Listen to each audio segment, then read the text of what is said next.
Well, it starts with the organization itself. A college professor of mine said, if you are interested in this profession, you need to be part of this professional organization.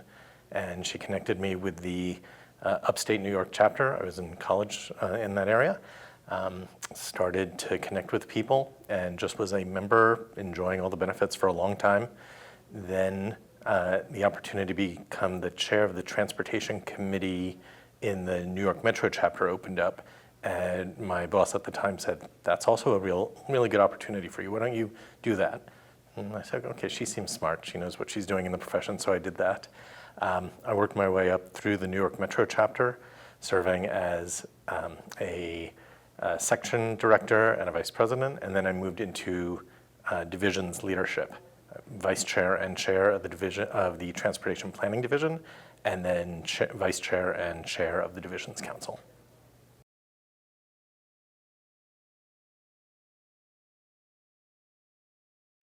When I was in leadership for the Transportation Planning Division, we formed what's called the Planners Advisory Council, which we realized that planners are not particularly present in media, that we have a lot of technical knowledge and rarely get called on it. So we worked with APA's media office that when there's a question about transportation, let us know and we'll find a speaker who can talk about all these different topics. So we created a roster of professionals with their specialties. And my proudest moment was when I woke up one day and I got a call that a planner from Transportation Planning Division was quoted on the front page of USA Today.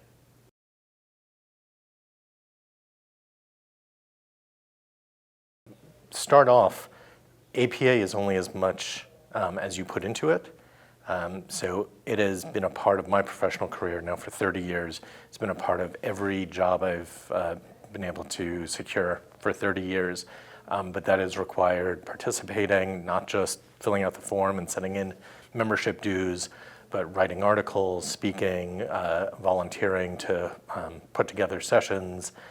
Being part of it helped me meet and get to know a huge professional network, which then led to requests that I join leadership. And it has been incredibly worthwhile. So start with something small, start with something you're comfortable that you want to do. It might be writing articles, editing papers, or maybe social media, and then work your way up and take bites that you are comfortable doing, and you'll see this organization will feed you as well.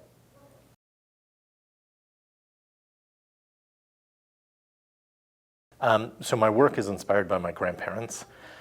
They were immigrants, moved to the Lower East Side of New York with their relatives from Eastern Europe. They had never owned a car, never had driver's licenses, they never needed to. When I got to know them much later in their lives, they would take me on the subway and would take me on the bus and we'd walk around their neighborhoods and it was wonderful. And then they stopped taking the subway, but I was a kid, it didn't really mean anything to me.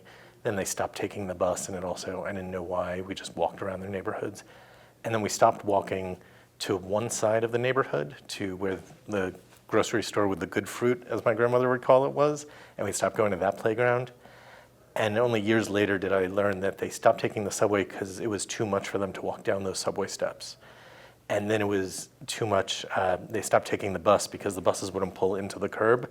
They had to step down onto the street and then back up, and that was also a lot for them back then. And then they stopped walking on one side of the neighborhood because they just couldn't cross the street on one green signal, that there wasn't enough time at the speed that they were walking. And all of these things are entirely in our control as planners. So my mission as a planner is to create places my grandparents could live.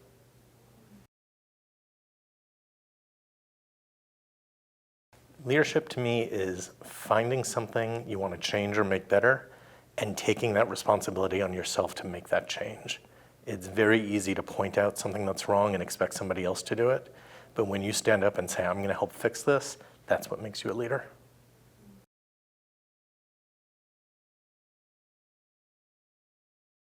My experience with APA have helped me in so many different ways. Be a better planner, be better able to multitask, because there are so many things going on with leadership, as well as in your day job and your personal life. And when you make the commitment to really get it done, you've got to start to say, okay, this now and this then, and keep it all in mind. It's helped me be more organized. But probably even more than that, it's helped me see what other people are doing and how I can apply it locally. So just some of my colleagues have taught me way more than I ever learned in a book, just from talking to them or hearing them present, and I've been able to bring that back, and that's a real value of APA.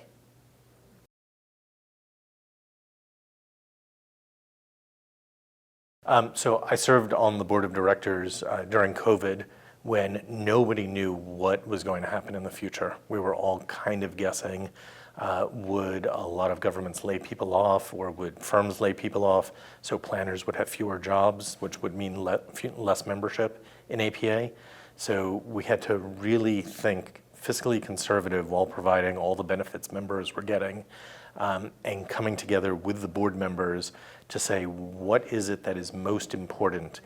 Helped me become a better budgeter in my personal and my professional life, to be able to do critical budgeting exercises so that you can prioritize and you can say what we need to do now versus what can delay in a little while. And I'm happy to say the worst didn't come to pass, and APA weathered the storm very, very well, and I was able to take those lessons back from my personal life.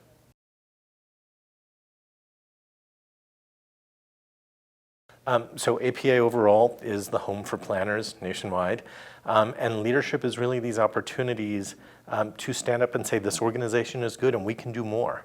And I encourage everybody to think about what more this organization should be doing, and let's figure out how to do that. Come and say, I want to spend that time, and we'll help you do it.